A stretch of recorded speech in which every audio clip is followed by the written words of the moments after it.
வர காந்த குரலில் பாட வருகின்றார் துணை பேராசிரியர் அருள்நிதி மலையரசி அம்மா அவர்கள். அவரை தொடர்ந்து துரியாதீத தவத்தை ஏற்றி தர பிரம்மஞானி துளசி அம்மா அவர்களையும் அன்போடு அழைக்கின்றோம். வாழ்க வளமுடன். ஒரு அன்பான வேண்டுகோள், உங்களுடைய மொபைல் கொஞ்சம் சைலண்ட்ல போட்டு வச்சுட்டீங்கன்னா ரொம்ப நல்லா இருக்கும். வாழ்க வளமுடன். இறைவணக்கம். எல்லாம் வல்ல தெய்வமது எங்கும் உள்ளது நீக்கமர. எல்லாம் வல்ல தெய்வமது எங்கும் உள்ளது நீக்கமர. சொல்லால் மட்டும் நம்பாதே, சுயமாய் சிந்தித்தே தெளிவாய். சொல்லால் மட்டும் நம்பாதே, சுயமாய் சிந்தித்தே தெளிவாய். வல்லாய் உடலில் இயக்கமவன், வாழ்வில் உயிரில் அறிவுமவன். கல்லார் கற்றார் செயல் விளைவாய் காணும் இன்ப துன்பமவன். அவனின் இயக்கம் அணுவாற்றல், அணுவின் கூட்டு முன்னிலவன். அவன் யார் நீ யார் பிரிவேது, அவனில்தான் நீ உன்னிலவன்.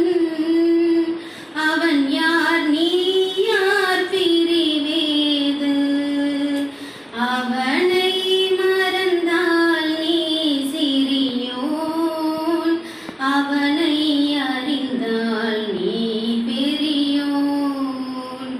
அவன் நீ ஒன்றாய் அறிந்த இடம், அறிவு முழுமை அது முக்தி. அறிவு முழுமை அது முக்தி. ஈருயிரும் ஒன்று சேர்ந்து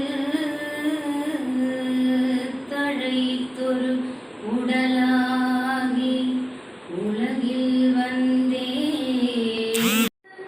வந்த ஒரு உதவி குரு உயிரின் சேர்க்கை, வணங்கி குரு திருவடியை வாழ்த்தி வாழ்வோம். குரு திருவடியை வாழ்த்தி வாழ்வோம். குரு திருவடியை வாழ்த்தி வாழ்வோம். குரு வாழ்க, குருவே துணை. முதலில் நாடி சுத்தி செய்து கொள்வோம்.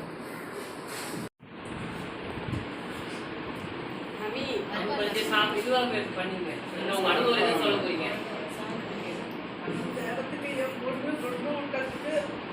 இடம் குழந்தைகள் எல்லாம் கவலைப்பட்டிருக்கேன். ரொம்ப ரொம்ப கடவுளுக்கு தான் நன்றி, அந்த தாத்தாக்கு நன்றி. பேச்சை எழுப்பலாமா இருக்கு. ரொம்ப 2-3 நாளும் அவ்வளோ ஹாப்பியா இருந்தேன். குழந்தைகளோட ரொம்ப ரொம்ப ஹாப்பியா இருந்தேன். நான் எனக்கு என் கூட பிறந்த தங்கைகளாக்கும் குழந்தைகள் மாதிரி 2 குழந்தைகளும் அவ்வளோ ஒரு ஆசையா இருந்துச்சு என்கிட்ட. நிஜமா அவ்வளோ அனுபவிச்சிருந்தேன் 2 நாளுமே. ரொம்ப ரொம்ப இதுக்கு இந்த இடம் கொடுத்தவாளுக்கு எல்லாருக்கும் ரொம்ப கடமைப்பட்டிருக்கேன். நான் 65 வயசுல எனக்கு கிடைக்கணுங்க எதிரே பார்க்கல. வாழ்க வளமுடன். அங்க இருக்க அனுபவம் சொல்லுங்களேன். சூழல அங்க இருக்க சூழல் சொல்லுங்க. அங்க போயிட்டு வந்தீங்கன்னா சூழல் சொல்லுங்க. அங்க போல ரொம்ப ரொம்ப ரொம்ப ரொம்ப நல்லா இருந்தது அந்த இடமும் மனசும். இப்படி பார்த்தா எனக்கு நிலைக்கு என்னை அந்த இடத்துல கொண்டு போ எப்படி எனக்கு எனக்கே தெரியல. தியானம் பண்ணது எல்லாமே ஒரு சந்தோஷம். போயிட்டு வந்ததில்ல. எனக்கு போகும்போதே ரொம்ப உடம்பு சரியில்லை, என்னடா வரும்போதே உடம்பு சரியாமல் வந்துடும், எப்படி அட்டன் பண்ண போகிறோம் அப்படின்னு ரொம்ப ரொம்ப ஃபீல் பண்ணேன் அன்றைக்கி அன்றைக்கி. மறுநாள் காலையில் ஏஞ்ச உடனே ரொம்ப நிம்மதியாக இருந்து, ரொம்ப எப்படி சொல்கிறது, காப்பு போட்டுகிட்டே படுத்தேன். நாளைக்கு காலையில் நான் எப்படியாவது எல்லாத்தையும் அட்டன் பண்ணணும், இவ்வளோ தூரம் நம்ம வந்திருக்கோம், இவ்வளோ ஒரு 10 வருஷம் கேப்பில் வந்திருக்கிறோம், அட்டன் பண்ணணும் அப்படின்னு சொல்லிட்டு நல்லாவே பயங்கர எனர்ஜியாக 2 நாளும் அப்படி ஒரு எனர்ஜின்னு சொல்ல முடியாது, அப்படியே நெய் மறந்து சந்தோஷத்தில் எல்லாருக்கிட்டையும் சந்தோஷமாக இருந்தோம். நம்மளையும் மறந்து நான் இங்கேயே இவங்ககிட்டே அந்த அளவுக்கு பேச மாட்டேன், நாங்கள் எல்லாத்தையும் மறந்து அப்படியே சொல்கிற மாதிரி ஒரே குடும்பம் மாதிரி நல்லா ஜாலியாக சந்தோஷமாக அனுபவிச்சுட்டு இருக்கோம். அந்த தியானம் பண்ணுறது, அந்த இடம், அந்த டைமிங்கு கரெக்டாக எல்லா கிளாஸ் அட்டன் பண்ணுறதுக்கு எல்லாமே நல்லா இருந்துச்சு. ரொம்ப சந்தோஷமாக இருந்தது போயிட்டு வந்தது.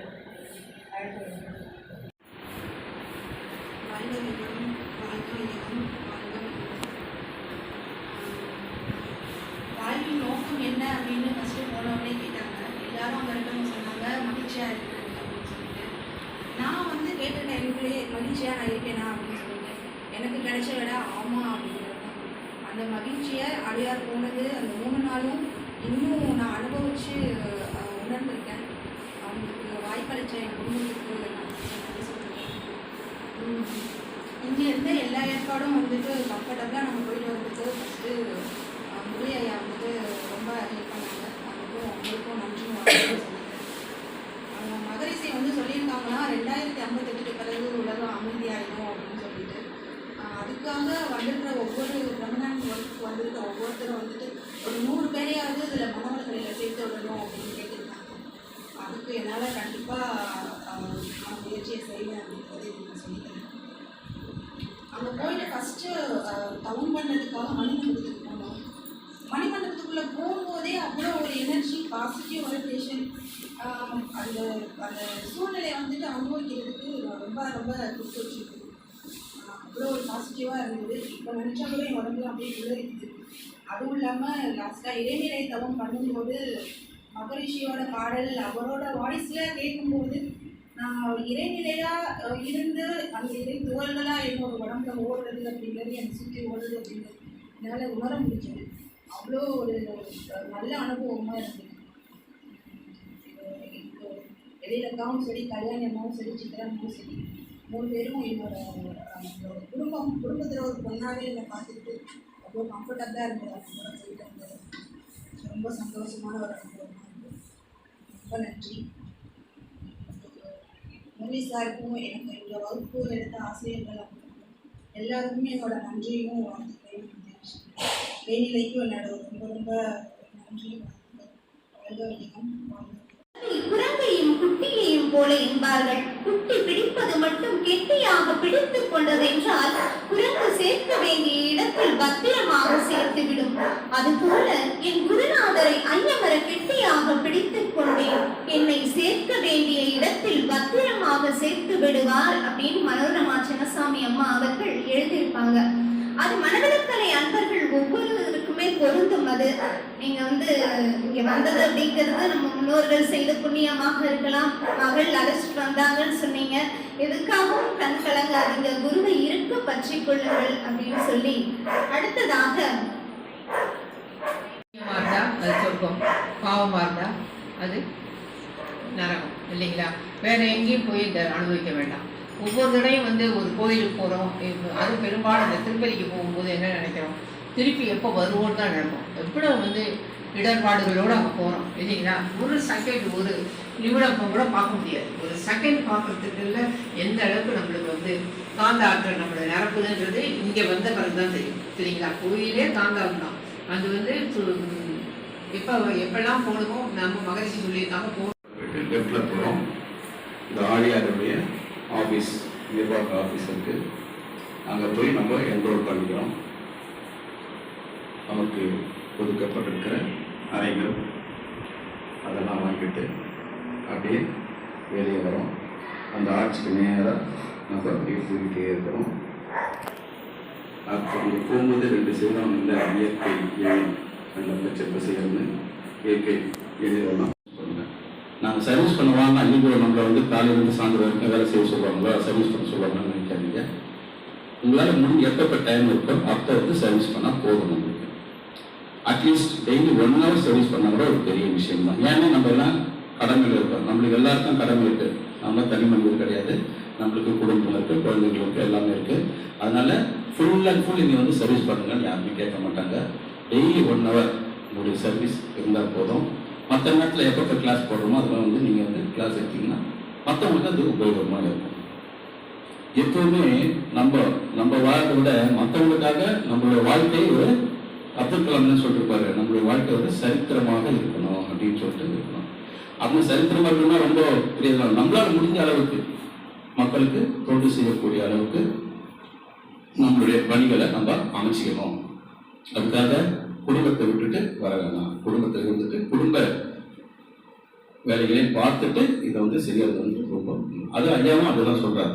குடும்பத்தை விட்டு யாருமே வேணும். அதுக்காக தான் என்ன செஞ்சாரு, குடும்பத்தில் இருக்கிறவங்களுக்கு இந்த மனவளக்கலையை கொடுத்துட்டாரு. உங்களால் முடிஞ்ச அளவுக்கு கொடுத்துருங்க, குருக்காணியை கொடுத்துருங்க.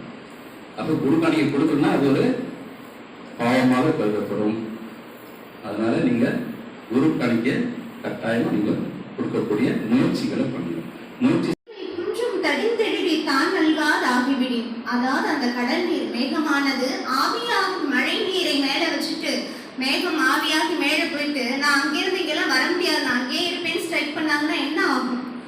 வெறும் கடல் கூட தன்னுடைய வளத்தை இழந்து நிற்கும் அல்லவா? அதனால இந்த சமுதாயத்தின் பால் நம்ம நிறைய கடன் பெற்றிருக்கோம். நம்ம போட்டுக்கிற ட்ரெஸ்ல இருந்து சாப்பிட்ற சாப்பாடுல இருந்து அத்தனையும் இந்த சமுதாயம் கொடுத்தது. அந்த மாறி அளவுக்கு அனைத்து உயிர்களையும் நம்மால காக்க முடியல அப்படின்னா கூட ஒரு கடுகளவு நம்மால் ஆன தொண்டை நம்ம வந்து இந்த மனவளக்கலையில் செய்வோம் என்று சொல்லி அடுத்ததாக உலகம் மனவளக்கலை மன்ற அறக்கட்டளையிலிருந்து அருள்நிதி சுந்தரவேல் பாண்டியன் ஐயா அவர்களை நன்றியுரை வழங்க அன்போடு அழைக்கின்றோம். பிரம்மஞான பயிற்சிக்கு சென்று வந்துள்ள அனைத்து பிரம்மஞானி அவர்களுக்கும் இந்த அன்பு கறிந்த நல்வாழ்த்துக்கள். நீங்கள் ஆழியார் சென்று வந்து ரொம்ப சந்தோஷமாக இருக்குது. இது எல்லாருக்கும் ஒரு அனுபவம் தான். இந்த மனவளக்கலையில் நான் 2000 சேர்ந்தேன். இப்போ முதல்ல போகும்போது என்னன்னே தெரியாது.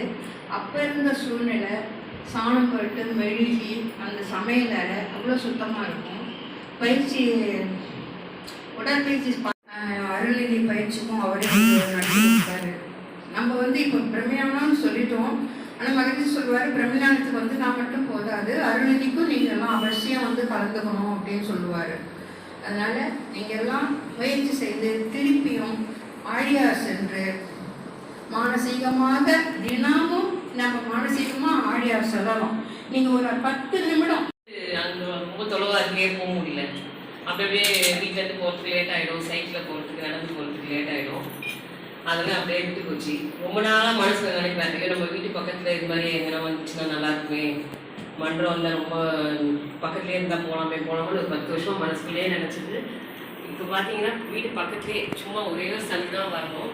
இங்கே இபிஆர் தவ மையம் தொடங்குறாங்கன்னு பார்த்துட்டு ரொம்ப சந்தோஷம் எனக்கு. நம்ம வீட்டு பக்கத்துலேயே வந்திருக்கே, இவ்வளோலாம் நினச்சிருந்தேன்ட்டு. இப்போ இங்கே நாங்கள் எப்படி இருந்தாலும் வந்துடும், அந்த டைமுக்கு வேலையை முடிச்சுட்டு வந்துடுறோம். இப்போ ஒரு மாசமா யாரும் வரதில்லை. ஆசிரியர்கள்லாம் கொஞ்சம் எதிர்த்து தெரியல, அவங்களுக்கு வெயிலா இல்லை என்னன்னு தெரியல. வாரத்துக்கு திங்கக்கிழமையோ வெள்ளிக்கிழமையோ சொல்றாங்க. டெய்லி இருந்துச்சுன்னா எங்களுக்கு இன்னும் ஒரு உற்சாகமா நல்லா இருக்கும்னு நான் நினைக்கிறேன். அதுக்கு எல்லாம் நீங்க கொஞ்சம் உதவி செய்தீங்கன்னா நல்லா இருக்கும். டெய்லி இங்க வந்தாலும் தியானமே பண்ண முடியுது. வீட்டுல எல்லாம் பண்ணலாம்னா எழுந்தாலும் பண்ண முடியல. இங்க வந்துச்சுன்னா தான் நாங்கள் டெய்லியுமே தியானம் பண்றோம். அப்பதான் மனசுக்கு ஒரு அமைதி இருக்கு. உடற்பயிற்சி வீட்டுல செய்ய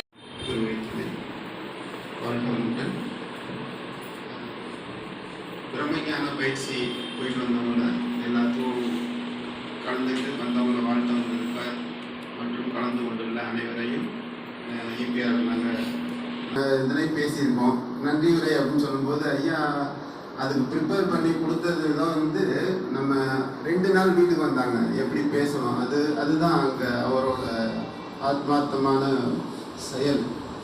அது மாதிரி இருக்கணும் தொண்டு அப்படின்றது எங்கேருந்து வரணும், எப்படி வரணுன்றது அதுதான். நம்மளுக்கு நாமே செஞ்சுக்கிறது வேற, இன்னும் இருக்கிற உயிர்களும் உயரணும், அந்த உயிரும் உயர்நிலையை நோக்கி போகணும் அப்படின்றது தான் தொண்டு அப்படிங்கிற ஒரு ஸோ ஸோ நம்ம மேம்படுத்திக்கிறதுக்கான பயிற்சியை நம்ம செஞ்சுட்டே இருக்கோம். அந்த பயிற்சிகள் செய்ய செய்ய நம்ம தொண்டுக்குள்ளே வந்துட்டு நம்மளும் தொண்டாற்றுவார்கள். தோற்றமாக இறைவனுக்கும் குருவனுக்கும் தெய்வீக குரலில் பாடி கொடுத்த துணை பேராசிரியர் அருள்நிதி மலையரசி அம்மா அவர்களை ஈசிஆர் நகர தவ மையம் சார்பாக எங்களது மனமார்ந்த நன்றினையும் வாழ்த்துக்களையும் தெரிவித்துக் கொள்கிறோம். அதனைத் தொடர்ந்து பிரம்மஞானி துளசி அம்மா அவர்கள் துரியாதீத தவம் ஒரு ஆன்மீக தியானம் போல இருந்தது. அந்த அளவுக்கு அற்புதமாக நடத்தி கொடுத்தாங்க. அம்மா துளசி அம்மா அவர்களுக்கும் எங்களது மனமார்ந்த நன்றிகளையும் வாழ்த்துக்களையும் தெரிவித்துக் கொள்கிறோம். அதனைத் தொடர்ந்து வரவேற்புரை நல்கிய பேராசிரியர் முரளிதரன் ஐயா அவர்களுக்கும் பொறுப்பாசிரியர், அவர் நம்ம பொறுப்பாசிரியர்ன்றத எப்படி நம்ம ஒரு இதுக்கு இருக்கணும், ஒரு தவ மையத்துக்கு எப்படி இருக்கணும் அப்படின்றதுக்கு ஒரு ஆகச்சிறந்த உதாரணம். ஒவ்வொரு செயல்லையும் சரி, அவரோட பேச்சுகள் பார்த்தீங்கன்னாலும் சரி, அவரோட நடத்தைகள் பார்த்தீங்கன்னாலும் சரி, அது இவரை மாதிரி நம்ம மாற மாட்டோமா, இவரை மாதிரி நம்ம எப்படி உயர்நிலைக்கு போகிறது அப்படின்னு தூண்டக்கூடிய வகையில் இருக்கணும். அதுதான் ஆத்மா, அதுதான் உயிர். அந்த செயல் தான் ஐயா செய்ய சொல்கிறாங்க. நீங்கள் மனவளக்கலைக்குள்ளே இருக்கீங்க அப்படின்னு சொன்னால் உங்களை சுற்றி இருக்கிறவங்க இவங்க எப்படி எப்போ பார்த்தாலும் ஒரு சமநிலையோட இருக்காங்க, இப்போ குடும்பம் மட்டும் எப்படி அமைதியாக இருக்குது, நம்மகிட்ட கேட்கணும் என்னங்க பண்ணுறீங்க, நானும் அதுக்கு வர்றேங்க என்ற அளவுக்கு ஒவ்வொரு உயிர் நம்ம உயர்தரமாக நம்ம உயர்வை நோக்கி போகக்கூடிய ஒரு இதாக இருக்கணும். அதற்கு மிகச்சிறந்த ஆகச்சிறந்த ஒரு உதாரணமாக முரளிதரன் ஐயாவை நம்ம எடுத்துக்கலாம். அவருக்கும் எங்களோட மனமார்ந்த நன்றிகளையும் வாழ்த்துக்களையும் தெரிவித்துக் கொள்கிறோம். அதனைத் தொடர்ந்து வாழ்த்துறை வழங்கிய எங்களது அம்மா எல்லாருக்குமே நாங்கள் மனசுக்குள்ள எங்களோட நிறைஞ்சி இருக்கிறவங்க, எங்களோட குடும்பத்திலையும் சரி, எங்களோட வாழ்க்கையிலையும் சரி, அவங்கள நான் பேச ஆரம்பிச்சினாலே என் கண்ணிலேருந்து கண்ணீர் வந்துடும் ஆட்டோமேட்டிக்காக. ஏன்னா அந்த அளவுக்கு ஒரு உயர்ந்த ஆத்மா கூட இருக்கிற சாதாரண விஷயம் கிடையாது. ஒரு மனிதர்கள் நம்ம வாழ்க்கையில சந்திக்கிற ஒவ்வொரு மனிதர்களுமே நம்மளுக்கு ஏதோ ஒரு பாடத்தை, ஏதோ ஒரு இதை நம்மளுக்கு கற்றுக் கொடுத்துட்டே இருக்காங்க. நம்ம அவங்கள்ட்ட இருந்து என்ன எடுத்துக்கிறோம், நம்ம என்ன கற்றுக்குறோம் அப்படின்றது தான் நம்ம பார்க்கணும். அந்த வகையில் அம்மாட்ட என்னம்மா செய்யலாம் அப்படின்னு சொன்னீங்கன்னா, அவங்க கொடுக்குற அந்த கொஞ்ச நேரம் ஒரு ஸ்பீச் சரி நம்மளோட உயர்வை நோக்கி அழைச்சி கொடுக்கக்கூடிய ஒரு இதாக இருக்கும். ரொம்ப குறைவாக பேசியிருக்காங்க டைம், அவங்களோட அனுபவத்தில் டைம் இல்லாத காலத்தினால. அது மாதிரி அம்மா சொன்னாங்க, சாரலாக அனுபவ சாரலாக அந்த அனுபவ மலை பெருமலையாக அவங்க கொடுத்துருக்காங்க நம்மளுக்கு. நம்ம அதை உள்ளார்ந்து வாங்கிக்குவோம். நம்ம அதுக்கேற்ற மாதிரி நம்மளை இன்னும் முயற்சி எடுத்து நம்மளை முன்னேற்றக்கூடிய ஒரு குருவை பற்றி பேசியிருக்காங்க. அவர்களுக்கும் எனது மனமார்ந்த நன்றிகளும் வாழ்த்துக்களும். அதனைத் தொடர்ந்து வாழ்த்துறை வழங்கிய துணை பேராசிரியர், அதுக்கப்புறம் நம்ம காஞ்சிபுரம் மண்டலத்துடைய துணைத் தலைவர் பிஆர்ஓ. எத்தனை வயசுன்னு நினச்சிங்கன்னா எவ்வளோ இருக்குன்றீங்க? ஒரு 40 வயசு இருக்குன்னு சொல்லுவீங்களா? 63 64 ஆயிடுச்சு ஐயாவுக்கு. எங்களால் கூட அந்த அளவுக்கு கொடுக்குற மாதிரி அம்மா சொல்லுவாங்க, அம்மா அவர் கூட ஐயா வண்டியில் போனால் காற்றுல போகிற மாதிரி இருக்கீங்க அப்படின்னு சொல்லுவாங்க. அது மாதிரி நம்மளுக்கு ஆலியார் தவம் நடத்தி கொடுத்துட்டாரு. நீங்கள் போகாதவங்களுக்கு கூட ஆலியார் அவங்க கண்ணு முன்னாடி கொண்டு அம்மா ஒரு தவம் நடத்துனாங்கன்னா ஐயா ஒரு ஆலியார் தவம் நடத்தி கொடுத்து அதோட நம்மளுக்கு நல்ல கருத்துக்கள், மகரிஷிக்குரிய கருத்துக்கள் நம்மளுக்கு எடுத்து கூறி, நம்ம சின்ன சின்ன கதைகளை அவர் சொல்கிற சின்ன சின்ன கதைகளை கூறி நம்மளை உள்ளார்ந்து கூப்பிட்டு போயிருக்காங்க. ஐயா அவர்களுக்கும் நன்றிகளை தெரிவித்துக் கொள்கிறோம். ஞானிகள் அதில் அம்மா கல்யாணி அம்மா அவங்க அவங்க கண்ணை கலந்தாலே எனக்கு கண்ணீர் கொட்டிட்டு இருக்கு அவங்களுக்கு. இப்போ எந்த அளவுக்கு உள்ளார்ந்து அதை அனுபவபூர்வத்தை உணர்ந்துருக்காங்க பாருங்க. நன்றி உணர்வுங்கிறது எங்கேருந்து வரும் தெரியுங்களா? கண்ணில் இருந்து தான் வரும்.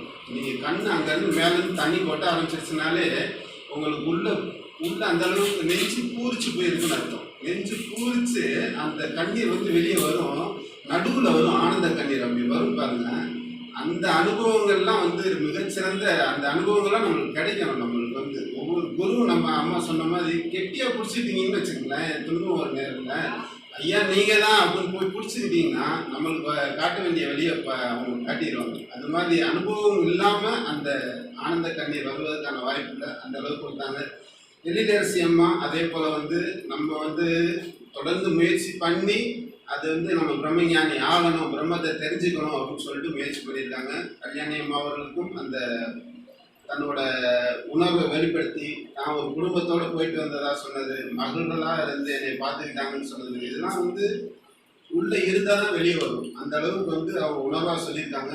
இத்தனை வயசுலையும் 65 வயசுலையும் வந்து ஒரு இடத்துக்கு வந்து பிரம்மத்தை உணரக்கூடிய ஒரு வாய்ப்பு கிடைச்சதுன்றது வந்து என்னோட மனமார்ந்த நன்றிகளையும் வாழ்த்துக்களையும் தெரிவித்துக் கொள்கிறேன். எலிரேசி அம்மா அவர்களுக்கும் அதே போல வந்து இன்னும் பல உயர்நிலைகளை அடைய வேண்டும் என்று கூறி என்னுடைய மனமார்ந்த நன்றிகளையும் வாழ்த்துக்களையும் தெரிவித்துக் கொள்கிறேன். மீனா அம்மா, பிரம்மஞான் மீனா அம்மா எடுத்துக்கிட்டோம்னா கேள்விகள் அவங்களுக்குள்ள எழும்பிக்கிட்டே இருக்கும். நான் பார்த்துருக்கேன், கவனிச்சிருக்கேன். நான் நிறைய அவங்க கூட பழகுனதில்லை. 2-3 செஷன்ஸ் நான் அட்டன் பண்ணும்போது கவனிச்சிருக்கேன்னா கேள்விகளையும் வாழ்த்துக்களையும் தெரிவித்துக்கொண்டு அப்புறம் வாழ்க்கையை வழங்கின அனுபவ உரை வழங்கின வாணிஸ்ரீ அம்மா அவங்களுக்கும் அதே தான்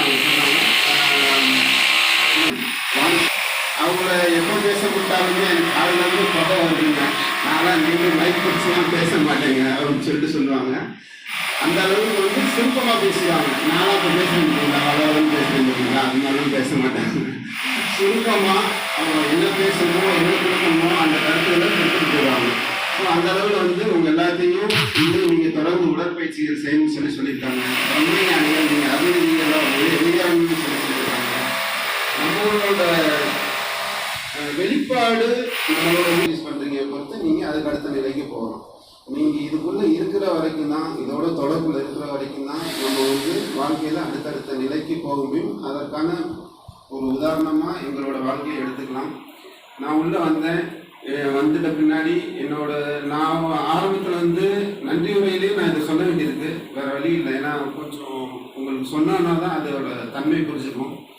நான் வந்து மிக சிறப்பாக தொகுத்து அந்த ஒவ்வொரு இதையும் வந்து அவங்க சொல்லும்போது இதெல்லாம் பார்த்தீங்கன்னா உங்களுக்கு புரியுது. அவங்களுக்கு நீங்கள் உங்களை எந்த அளவுக்கு ஆழ்ந்து ஈடுபட்டு எனக்கு நான் கூட்டிகிட்டு வந்தேன் அவங்களுக்கு பின்னாடி. நான் எப்படி வந்து மொக்கையாக பேசுகிறேன் எப்படி பேசிட்டு இருக்கேன்னு பாருங்க. அவங்களோட உதாரணங்கள் பார்த்தீங்களா கொட்டுது பாருங்க. அது மாதிரி ஒவ்வொரு புத்தகங்கள் அவங்க படிக்கிறதும் சரி, ஒவ்வொருத்தவங்களையும் அவங்களோட உணர்வு ஒவ்வொரு உயிரும் மேலே வரணும். என்னது இப்படி எழுதிருக்காங்க, அந்த புத்தகத்தை படிச்சுட்டு என்கிட்ட என்னது எப்படி எழுதியிருக்காங்க, இந்த அளவுக்கு எப்படிங்க அவங்களால முடியுது அப்படின்னு சொல்லி என்கிட்ட ஆச்சரியப்படுத்திருக்காங்க. அதுக்கு காரணம் அவங்க மலையரசி அம்மா வந்து அந்த புத்தகத்தை அவங்க எண்குருநாதன் ஒரு புத்தகம் இருக்குங்க.